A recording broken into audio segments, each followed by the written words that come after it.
Hey there, Para folks. Here's how you can decorate your home in Paralives. Once you've purchased a house, decorating it is pretty simple. Although, of course, you'll still need enough money to buy furniture and decorations. Start by moving your camera inside the house, then open Build Mode by pressing the Tab key on your keyboard. On the upper left side of the screen, you'll find several category buttons.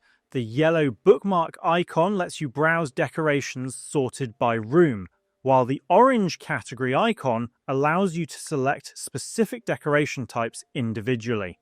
If you're looking for general decorative items, select the second to last category option. From there, choose the decorations you want to place inside your home.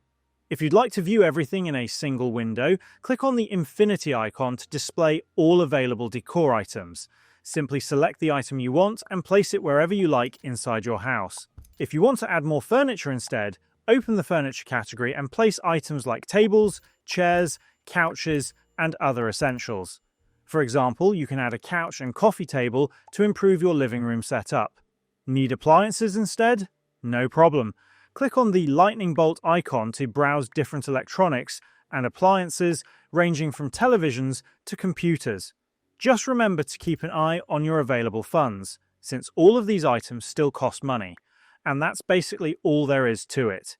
If this video helped, please leave a like or comment and subscribe to the channel for more straightforward guides. Thanks for stopping by, and I'll see you in the next side quest.